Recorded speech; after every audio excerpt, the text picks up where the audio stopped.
ഗുരുവായൂർ ക്ഷേത്രോത്സവത്തിന് ഒരുക്കങ്ങൾ പൂർത്തിയായതായി Devaswom chairman doctor VK. Vijayan വാർത്താ സമ്മേളനത്തിൽ അറിയിച്ചു. ക്ഷേത്രോത്സവത്തിന് മുന്നോടിയായ സഹസ്ര കലശാഭിഷേകം ഞായറാഴ്ച നടക്കും. ശനിയാഴ്ച 1000 കുടങ്ങളിൽ മന്ത്രപുരസരം ദ്രവ്യങ്ങളും പരികലശവും നിറച്ച പൂജ നടത്തും. രാത്രി കലശത്തിന് ഭഗവാന്റെ അനുമതി ചോദിക്കുന്ന അനുജ്ഞ ചടങ്ങ് നടക്കും. ഞായറാഴ്ച രാവിലെ 7-ന് ശേഷം കൂത്തമ്പലത്തിൽ നിന്ന് 1000 കലശം കീഴ്ശാന്തി നമ്പൂതിരിമാർ കൈമാറി ശ്രീലകത്ത് എത്തിക്കും. തന്ത്രി അഭിഷേകം ചെയ്യും. ബ്രഹ്മകലശം വാദ്യഘോഷങ്ങളോടെ ശ്രീലകത്തേക്ക് എഴുന്നള്ളിച്ച് അഭിഷേകം ചെയ്യുന്നതോടെ ചടങ്ങ് പൂർണ്ണമാകും. തിങ്കളാഴ്ച രാവിലെ ആനയില്ല ശീവേലി, ഉച്ചകഴിഞ്ഞ് 3-ന് ആനയോട്ടം എന്നിവ നടക്കും. ആനയോട്ടത്തിൽ 3 ആനകളാണ് പങ്കെടുക്കുക.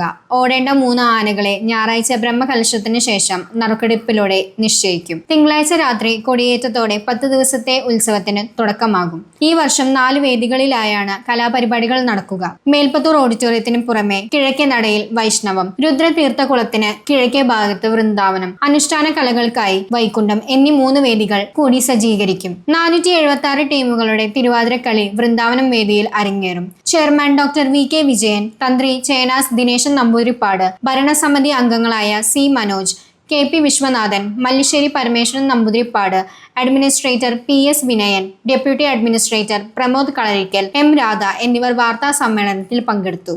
ക്ഷേത്രോത്സവം ഏകദേശം നമ്മുടെ കൺമുന്നിൽ എത്തിക്കഴിഞ്ഞു. അതിൻ്റെ ക്ഷേത്രത്തിനകത്തുള്ള ചടങ്ങുകളും ആചാരങ്ങളുമൊക്കെ 2-ാം തീയതി മുതൽക്ക് തന്നെ നമ്മൾ തുടങ്ങിക്കഴിഞ്ഞു. എങ്കിലും അതിൻ്റെ മുഖ്യ ചടങ്ങുകളായിട്ടുള്ള തത്വകലശവും ബ്രഹ്മകലശവും അത് നാളെയും മറ്റന്നാളുമായിട്ടാണ് നടക്കുന്നത്. വളരെ പരിപാവനമായിട്ടുള്ള, വളരെ ശുദ്ധിയോടുകൂടി നടത്തപ്പെടുന്ന ഈ 2 ദിവസത്തെ ചടങ്ങുകളുടെ പ്രാധാന്യം എല്ലാവർക്കും നന്നായിട്ട് അറിയാം എന്ന് വിശ്വസിക്കുന്നു.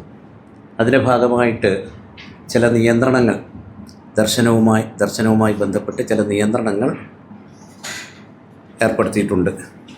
വിശേഷിച്ചും 4 അമ്പലത്തിനകത്തേക്കുള്ള പ്രവേശനം നിയന്ത്രിക്കപ്പെടുന്നുണ്ട്. ഈ ദിവസങ്ങളിൽ രാവിലത്തെ ശീവേലി, ഉഷശീവേലി 5 മണിക്ക് നടക്കേണ്ടതാണ്. അതുകൊണ്ട് 4:15 മുതൽ ദർശനം, അമ്പലത്തിനകത്തേക്കുള്ള ദർശനം അവസാനിപ്പിക്കേണ്ടതാണ്. അതുകൊണ്ട് തന്നെ നെയ്വിളക്ക്, ടോക്കൺ, പ്രാദേശികം, സീനിയർ സിറ്റിസൺ, VIP ദർശനം എന്നിവ കാലത്ത് മുതൽ ഉച്ചവരെ അനുവദിക്കാൻ കഴിയാത്തൊരു സാഹചര്യമാണുള്ളത്. 8/3/25 നാളെ ശീവേലിക്ക് ശേഷം ഉച്ചപൂജ നേദ്യം പറയുന്നതുവരെ ഗുരുവായൂരപ്പൻ ശുദ്ധി ദിവസങ്ങളിലേതുപോലെ 4 അമ്പലത്തിലേക്ക് ഭക്തജനങ്ങളെ പ്രവേശിപ്പിക്കാതെ പുറത്ത് കൊടിമരം വഴി ദർശനം നൽകാനാണ് തീരുമാനിച്ചത്.